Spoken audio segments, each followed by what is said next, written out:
Guys, this is a scary situation, and this game should be dead meat. And when Chicago had a chance to seal its sixth title, it seemed like the story was already written. Malone is doubled. They swat at it and steal it. Stolen by MJ. Bulls down one. Michael Jordan, with time ticking down, providing us with one lasting memory. 17 seconds from championship number 6. What about the last shot you ever took as a member of the Chicago Bulls? The last shot. What was that shot? Game 6. Utah. The Bulls can win it right here. The Bulls can win it. Unbelievable. 13 seconds left. Jordan left side. I practice as if I'm playing a game. So when the moment comes in the game, it's not new to me. That's the beauty of the game of basketball. That's the reason why you practice. That's the effort. So when you get to that moment, you don't have to think. Instinctively, things happen. Jordan a drive. Hangs, fires, yes! The Bulls lead 87-86.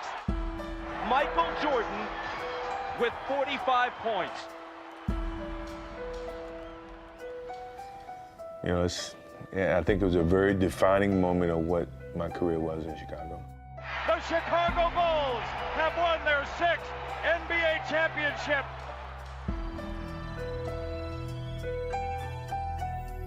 If that's the last image of Michael Jordan, how magnificent is it?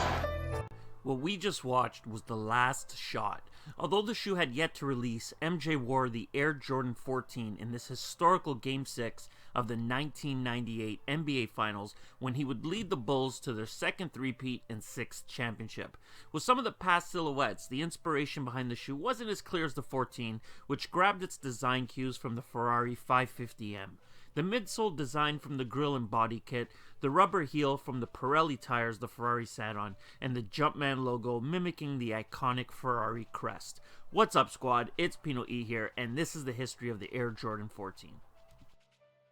The model was the first signature shoe to release after Michael Jordan's second retirement from the league, and it made its official public appearance in 1998, with the initial run continuing into 99. In total, there were 8 OG colorways released, with 3 in the low silhouette. The first pair to drop were the Black Toe, which released on October 31st, which were followed by the Varsity Red on January 9th, the Oxidized Green on February 13th, the Last Shot on March 27th, and the In the Glows on June 12th. Price for the highs were set at $150. The first pair of lows in the silhouette dropped on June 23rd in a royal colorway, also known as the Laney 14.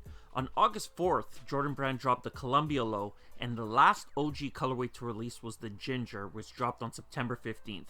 Price for the lows back in '99 was $130.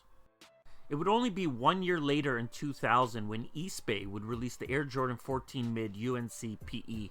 To this day, this is still one of the rarest Jordans to have released.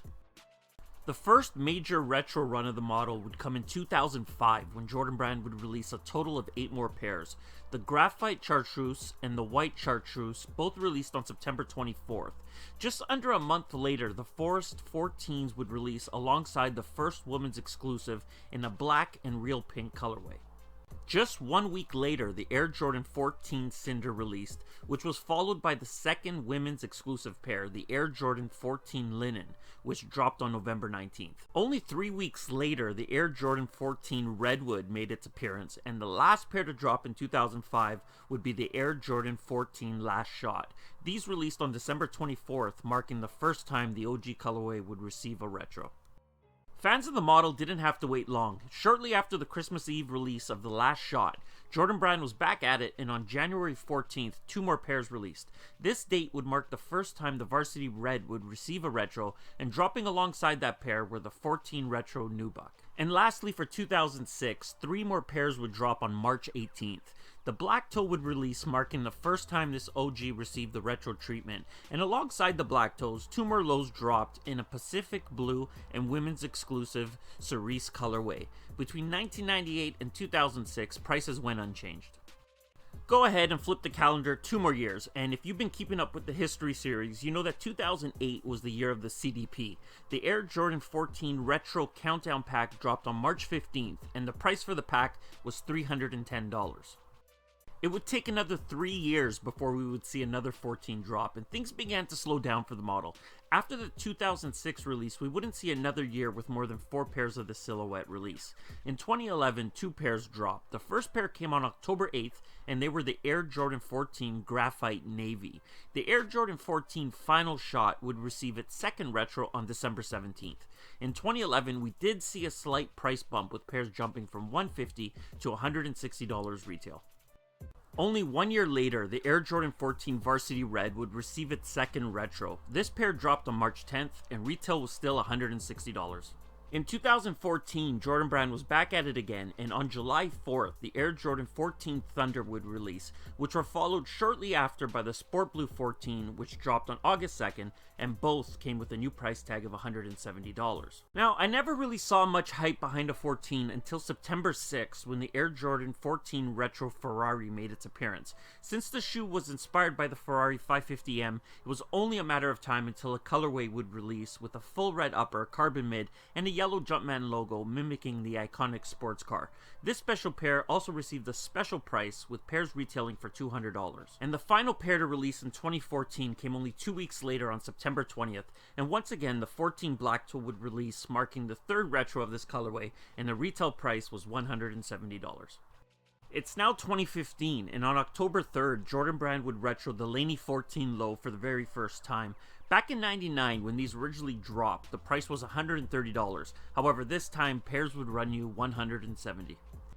And lastly, we have 2016, and that would mark the year 2 more OG colorways would receive their first retro run.